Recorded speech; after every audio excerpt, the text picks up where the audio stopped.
嗨，晚上好，我是黑灯。上个月有观众看我演出买票被骗了100多万，碰到骗子了，做了一个假的大卖网，几乎一模一样啊，说要身份验证一下，跳到支付软件扫了个脸，10分钟169万，169万就为了看我一眼，你感觉给我都能把我治好了，我都能看他一眼了。这个数字啊，是他朋友发私信告诉我的，说钱大概是追不回来了。我跟你说一下这个事儿，你上节目写个段子宣传一下。我说这宣传了个啥呀？这有个人特别有钱，还很好骗，是吧？我说这样吧，因为你这么说的话，没有帮助到他嘛，对不对？我还是想弥补他一下。我说这样吧，以后让他别买票了，我这辈子所有的演出，他可以免费来看。他说你人还挺好的，但是我不知道他这辈子还想不想看演出。我注意到了一个细节，就他本来是有票的，也是2手收的，到入场之前那人把他割了，说不卖给你，我自己要看了。他在剧场门口想收一张票，再搜到那个骗子那儿去了。我想有没有可能前面那个人也是骗术的一环啊？对吧？有可能在我开票的时候他就开始布局了。哇，真的骗局太精妙了，不得不说他还非常懂脱口秀，他还知道谁的票紧俏一些。他是卖刘仁成的票，没人上当。骗子可能是最希望脱口秀这个行业好的人，他巴不得所有人的票都卖完了，他没准会给我们刷好评，说家人们小北的专场好评如潮，一定要来看啊。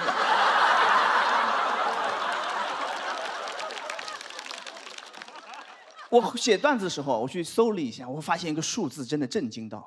说00几年的时候，你要能编出一套能骗到人的这个电诈剧本，能卖100万。10多年前了，你搁现在得300-400万了。这就是中国最顶尖的编剧的价格。细思极恐啊，朋友们！因为过去这几年电信诈骗最猖狂的那几年，正是影视行业走入寒冬的那几年。会不会最好的编剧早就去东南亚了？剩了些3流的编剧，你去看电影吧。你去电影院，你看有的电影得看1个小时，你才发现被骗了。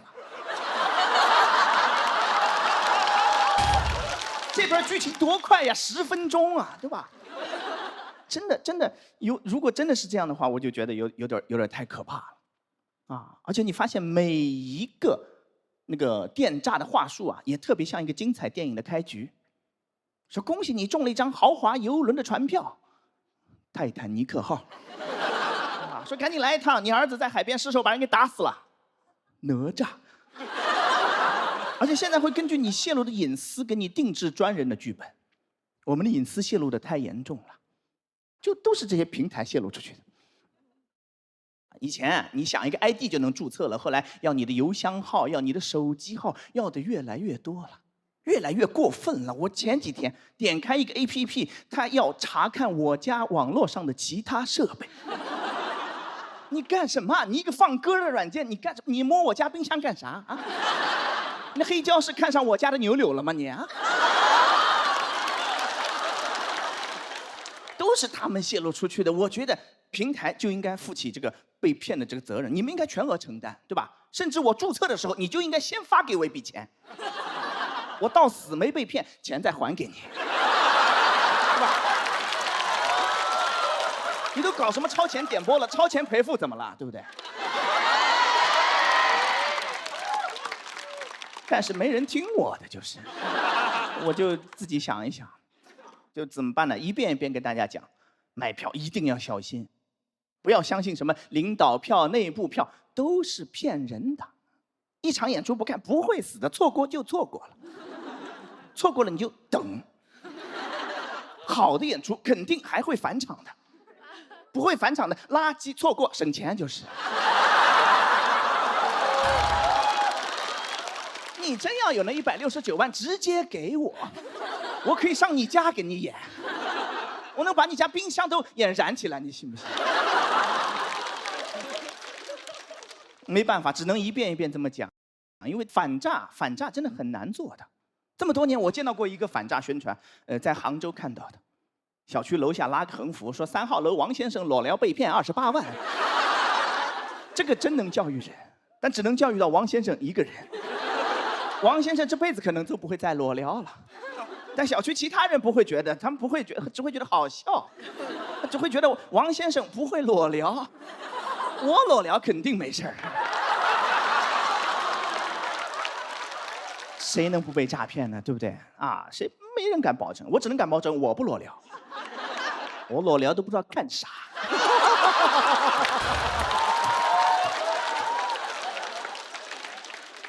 我的观点是什么呢？我觉得是，没有人不会被骗，你只是没有碰到适合你的那个剧本。我调查一下，有没有那种朋友觉得自己这辈子绝对不会被电诈的？鼓鼓掌，我听一下，有没有？怎么会有这么多盲目自信的朋友？你们是最容易被骗的人。跟你说录综艺，给个链接你就敢往里点啊！陌生手机给你打电话，你真敢接呀？你们胆子是真大呀！吓不吓人？你自己想一想，吓不吓人？吓人！闵行区银杏广场集合，等半天来一大巴给你拉走，一上去签协议，手机还要没收。拉到荒郊野外，你不知道什么地方，给你关起来，开始先折腾2个小时，在那等半天，对吧？然后给你发一吃的，想放松你的警惕，然后开始折腾，一帮小丑上来给你们逗你们笑，对吧？搞到后半夜，凌晨1点了，困不困？眼睛都不敢闭呀。再一睁眼，园区。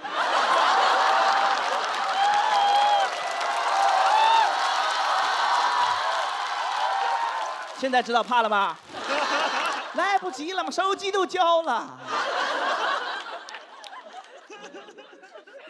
所以不要嘲笑那些就被骗的朋友们，我是觉得，对吧？因为每一个身处骗局之中的人，不会觉得自己正在被骗的，他得被骗完之后回头一看，哇，全是漏洞，当时怎么这么傻呢？你想想看，你在那广场等的时候来了个大巴，你会觉得你要上当了吗？你不会，你就会觉得我先上车。谢谢大家。谢谢黑灯。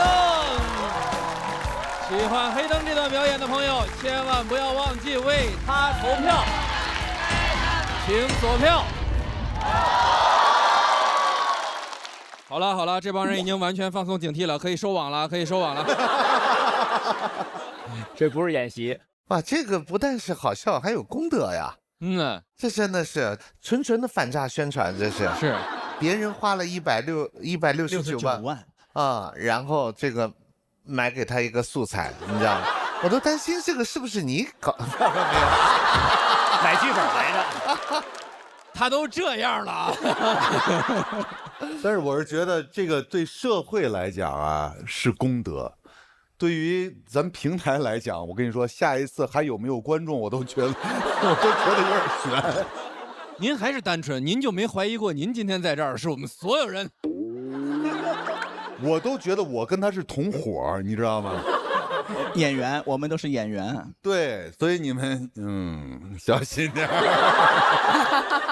这次黑灯完全没用他以前的盲人视角的这个方式来讲这个故事啊，这次是完全脱离开了，他跳出所谓的就是说舒适区吧。其实你放下了自己的武器的同时，你就能捡起新的武器。这个特别棒，而且这个是多长时间的事儿？这是5月10号，这不就刚刚的事儿吗？对，1个月前嘛。天哪，真的什么事儿千万不要让这个脱口秀演员这个逮着，你知道吗？对，逮着迅速成段子，太厉害了。不要购买任何黄牛票，好的演出一定会返场。返场，对。对，那刘仁成也不是不好卖，刘仁成也挺好看的。但是总编剧牺牲了一项，就是大家去看小刘的奇妙冒险。黑灯，你才说刘仁成都自杀了。没有，我完全不在意，因为那梗是我想的。我喜欢他骂我，你知道吗？没有，他骂我，我特别中听。哎，而且呢，还特别往心里去。但我觉得他说了有一句话也特对，就是你可能没遇到你的那真正的剧本，所以你会一直觉得什么都骗不了你啊。因为说实话，我说相声这么多年，一直觉得自己才是骗别人的那个人，因为我们在舞台上经常塑造一种骗子的角色，我也特别喜欢演骗子。然后就觉得自己应该不会被骗，但我们到目前为止，我觉得我不能再往下说了，感觉越说又要离这个被骗要不远了。不要立 flag。对，我没立，我又拔了，我又拔了。我觉得黑灯的创作能力太强了，这是5月份发生的事情，然后你每次都有这么多的新的素材，在这么短的时间内，你就能让大家。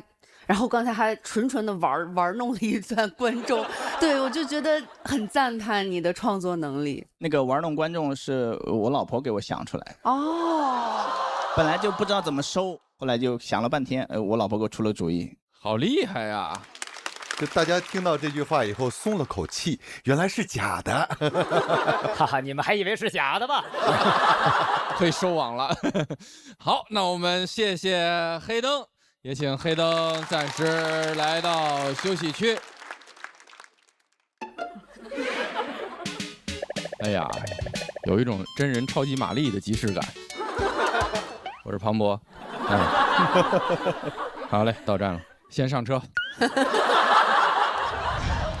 我觉得黑灯很像郭靖的大师傅柯镇恶，看不见这个江湖，但是江湖在他们心里的那种大师元老。黑灯对我的帮助很大。去年一起演出，刚演完，他下来就开始给我段子做了指导，他把他的创作方法就一五一十的都告诉我。他还主动跟我说有哪些需要帮忙的，为了跟我说清楚，居然给我发视频，就他把这呈现自己演一遍。哇塞，他自己都看不见，他让我看见。他这个人不伪装的呀，嫉恶如仇，仗义直言。他甚至还出了一首说唱歌曲。说话全是梗的 OG， 讲笑话总有一面，微博都写不通顺建议。那接下来要上场跟黑灯比试的这位朋友，他是《喜人奇妙夜》和1年1度喜剧大赛的资深 sketch 编剧，我们掌声有请普拉斯。Hello。之前嘛，眼睛是比赛前一天才这样，角膜炎啊，睁不开。介绍一下我自己的眼睛，现在是一直写轮眼，喜剧之眼来自嘻哈，于博的签名应该在这吧。然后这里有只小眼睛是大木画的，这边有只眼睛是0.7画的，比较拥挤，上面比较拥挤位置。不后悔啊，没选他可能眼睛。这个问题我不全怪黑灯，反正他错已经有过2次了，这不是第1次了。对，我俩组合叫真善美，真善美，然后恶的那个给捂上了，用喜剧之眼挡住了恶，用喜剧之眼看他一眼，在 wink。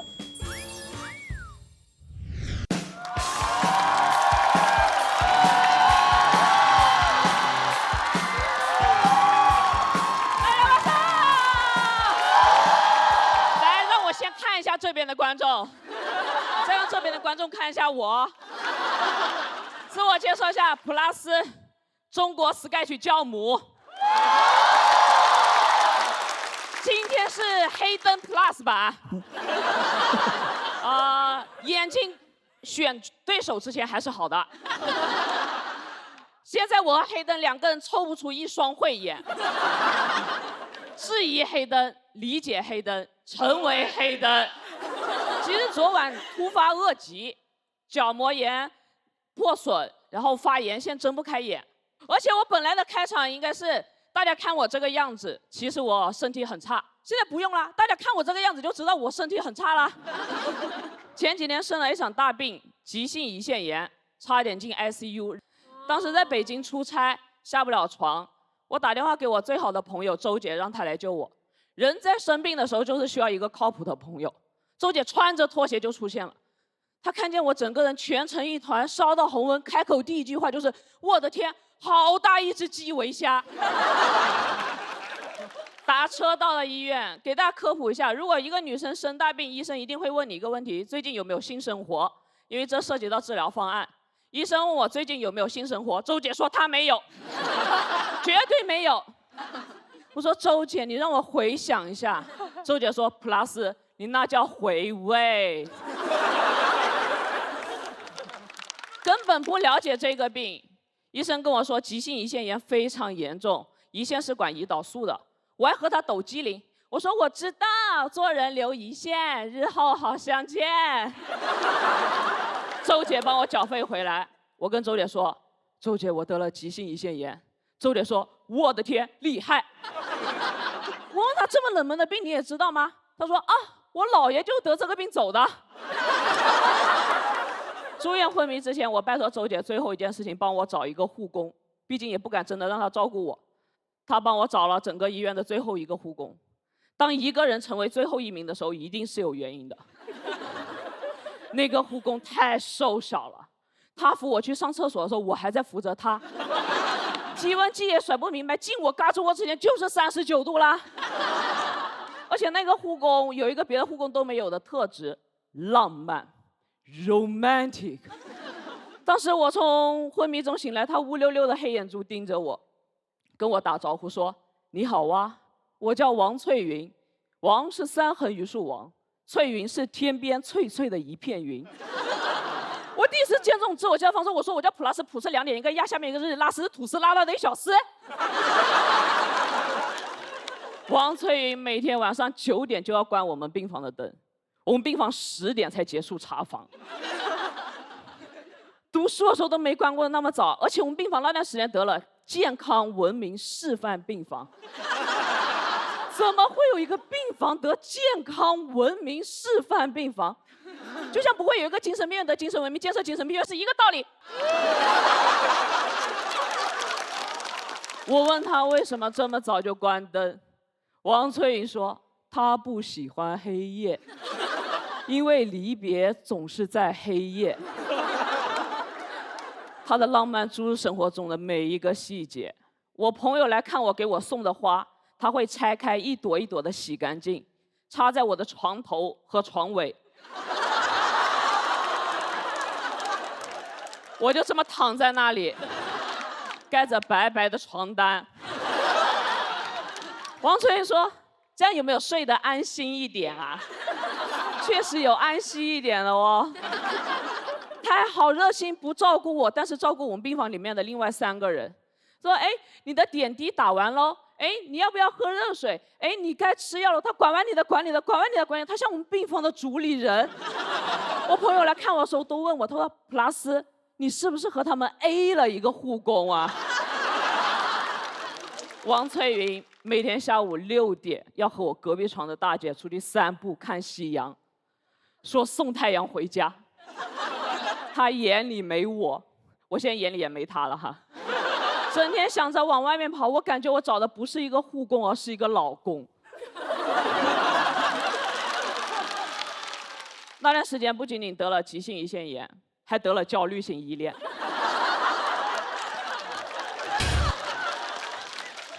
我看见王翠云，我就想问她，我们是什么关系呀？你可不可以只和我说话？你可不可以爱我？恢复得很慢。我说病房好拥挤，他说没有啊，4个病人1个护工。我说有大象，他说在哪？我看不见。我说你当然看不见了，你是我们这段关系的主导者。有一天早上5点钟，他把我叫醒，说和我一起去死吧。我说我们终于走到这一步了吗？后来我才听清楚，他说和我去做核磁吧。人在关系里面就是听不清楚对方说话的。而且我不理解为什么6点半的核磁，他5点就把我叫醒了。我坐上轮椅的时候，我知道了他推不动我。我们从病房到负1层的核磁室，坐电梯就花了30分钟。最后的1个小时停在核磁室前那个长坡下一动不动。我没有说话，他在喘气。他似乎已经意识到我们俩的关系降入了冰点，所以我一回头看他，他就朝我微笑。我一回头看他，他就朝我微笑。但是微笑再美再甜，不是我的都不特别。我说这个轮椅有这么难推吗？他说你先下来。我从轮椅上下来，他唰就把轮椅推上去了，然后又下来扶我。他扶我的时候，我还在扶着他。在那一瞬间，我感觉我拥有了可以进入婚姻的勇气。办完出院手续的时候是下午6点多，我走出去看见王翠云坐在那里看夕阳。我喊她，我说王翠云，她指着太阳说：“你看那颗夕阳像不像一颗乒乓球啊？”我不懂她的浪漫，所以我问她为什么这么喜欢看夕阳。她说：“因为我们的医院在朝阳区，所以我在看夕阳的时候也在看朝阳。”哦什么？哎，哦什么？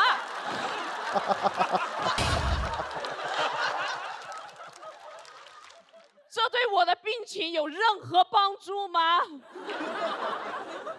但是也许对于王翠云有，她是一个每天面对生死的护工，也许浪漫是她的圣经。最后我没有投诉王翠云，因为我普拉斯做人留一线。我这几年看到太阳的时候，我会恍惚，分不清楚那是夕阳还是朝阳。就像我人生中很多瞬间，我分不清楚我在活着还是在死去。住院的8天让我想到了很多。其实感谢王翠云，如果没有她，我5天就能出院了。谢谢大家，我普拉斯，谢谢。喜欢普拉斯这段表演的观众朋友，千万不要忘记为他投票，请锁票。你的这个整个这个段子，我觉得挺高级的。这个王翠云，你看大家都共情她，是因为普拉斯啊，他把自己描写成一个小人，所以当大家欧的时候，我为什么拍那一下，就是这个点，我才慢慢明白，你是把自己扮演成一个小人，然后其实是衬托那个人的浪漫，但是那个人的浪漫，其实你早就读懂了。你懂我。但我怎么觉得他是真的生气啊？波哥，你也懂我。他就是有一股，真的就是一股还没有释放出来的一个能量跟气体在身体里边游荡。就是其实我觉得你那股气儿还没过去。对。你开始下来以后，我说这是都怪黑灯，不许他有毒，我没选他，啥事没有吧？我们也都一直以为他这不传染。我觉得能把那个王翠云延展到婚姻关系，我觉得延宕的蛮有意思的。但是能感觉到你，就像刚才博哥没有那么消解，可能对，就是你好像还没有消解掉一些东西，有点拧巴的感觉。因为如果没有他，我真的能早出院很多。因为我生病的时候，刘洋也去看我了，他应该见过我那个护工。当时就是我们几个看普拉斯的人在照顾普拉斯。我特别想补充一句。他们2个人，一个遮着2只眼，一个遮着1只眼，好像5条悟在打卡卡西啊！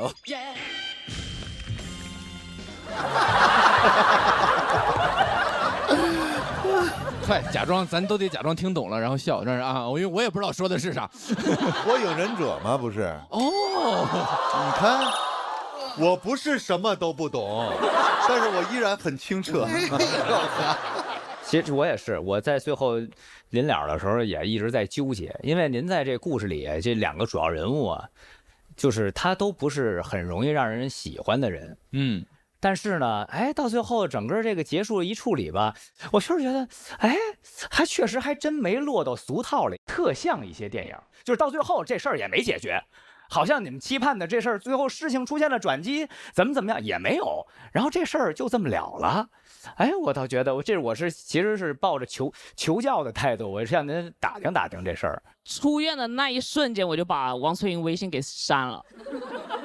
他有点让我太痛苦，但是他浪漫的那一点又是很真实的，确实每天看夕阳、散步啥的，所以我觉得对，那他就不适合干这个行，是他适合做诗人。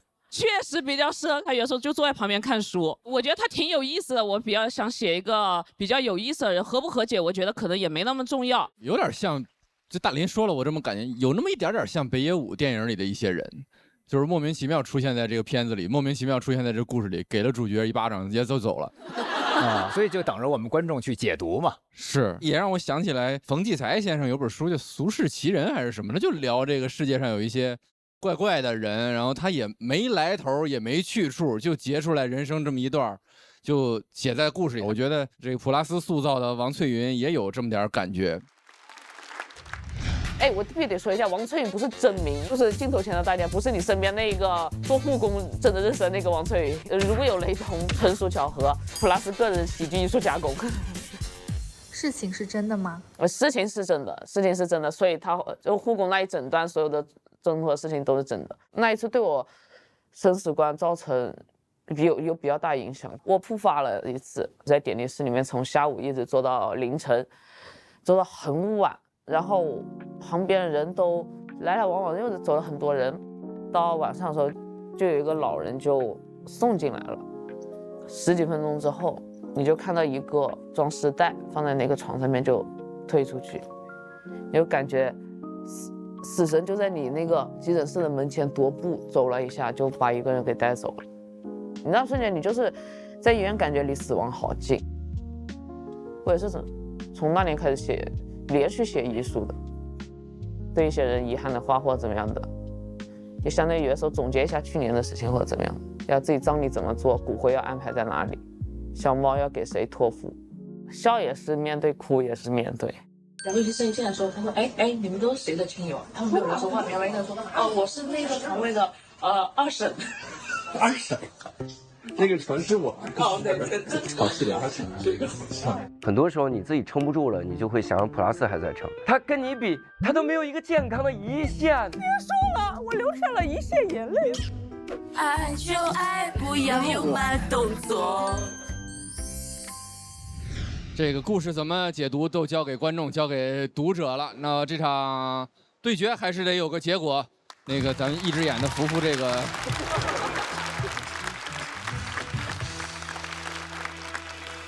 黑灯普拉斯都是拿到气氛组的满票。那现场的观众最后会给出我们最终这组对决怎样的结果，请看大屏幕。恭喜黑灯普拉斯182票，很优异的成绩，但还是要暂时前往待定区。我先扶他上去吧，我先扶他上去吧。我们也恭喜黑灯215票，直接晋级。这最高了吧？对。那随着黑灯跟普拉斯这场比赛的结果也出来了，我们第2赛段对抗路友谊赛的第2场就全部结束了，谢谢各位。一起来看一下目前的得票情况。淘宝闪购更优惠，你的喜报已就位，请看大屏幕。恭喜黑灯获得本期比赛的最高分。够快、够好、够优惠，淘宝闪购将与你一起见证够闪耀时刻，并且为你准备了惊喜福利。谢谢所有的演员为我们带来的精彩表演，感谢各位观众对我们的支持，谢谢我们的气氛组组长。我们下一场精彩继续，下周再见。喜报喜报！今晚加3不用等，淘宝闪购帮你省。嗨，这里是淘宝闪购给你准备的盲盒。淘宝闪购的盲盒，那我必须好好期待一下。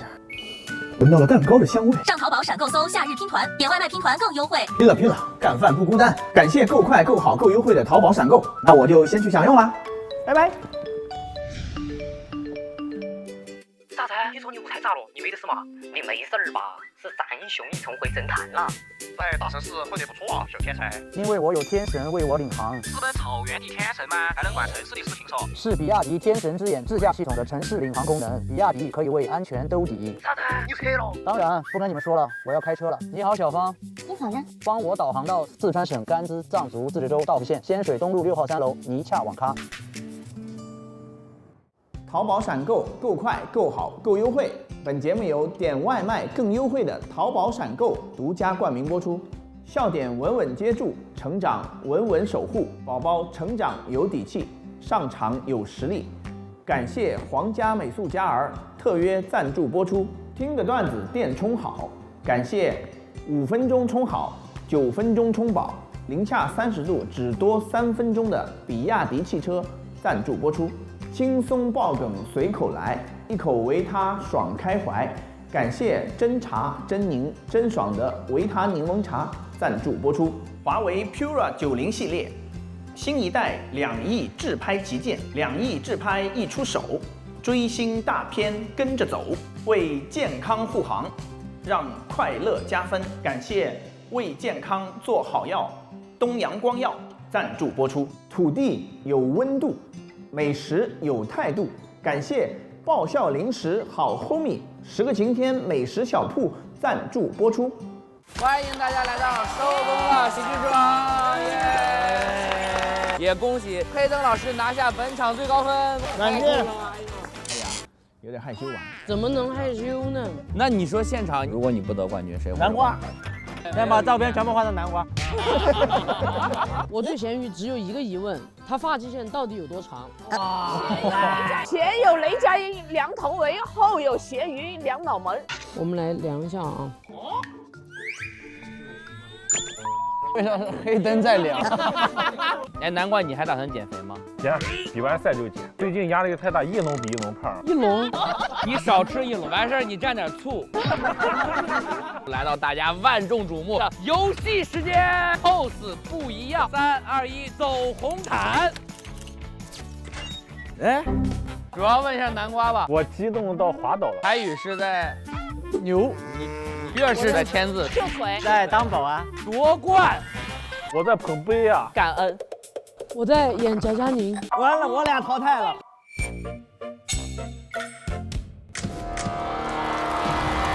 欢迎来到淘宝闪购喜剧之王单口季第3季，对抗路友谊赛，精彩继续。在我那个年代啊，我的 QQ 号码就只有7位，加班真的有加班费。中国男足真的进过世界杯。然后他就开始教我用垃圾话干扰前锋，偷偷踩人家的脚后跟儿。当开始叫我吐口水的时候，我说教练，咱们要不先守一下道德的底线？我买了本黄渤老师的情商书，叫《黄渤的说话之道》。我估计他看到这本书都得说什么说话之道，我不知道呀。我觉得我能成为你段子里边出彩的梗，我是感到无比的骄傲。谢谢您，谢谢您，主要是您让奖就非常感谢了。你之前也没跟我商量过呀。所以很多时候你不是穷，你只是很摇滚，你穿的不是2手衣服，是新裤子。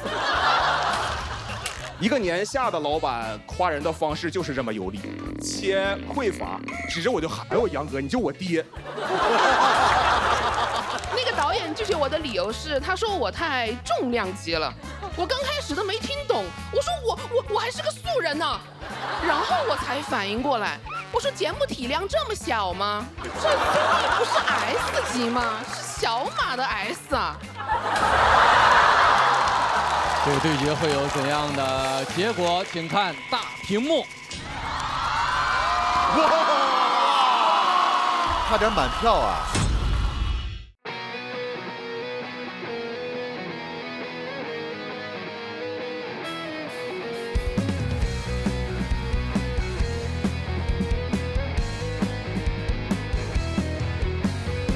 看到吗？台上是谁在领奖？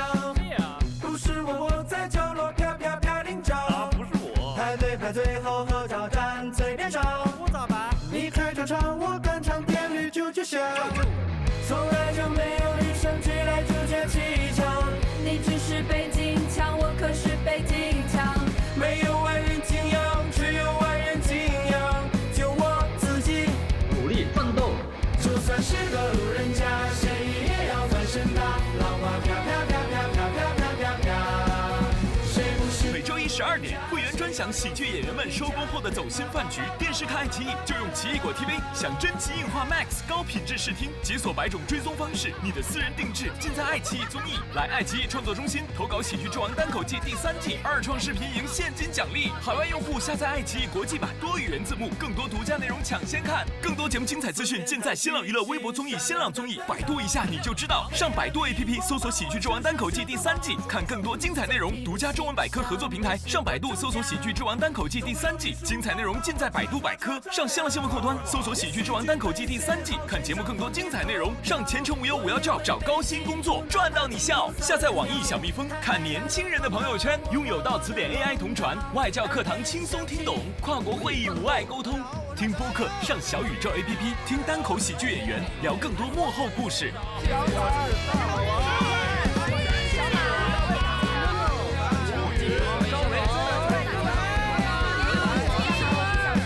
谐音梗靠拜双关，预计再来点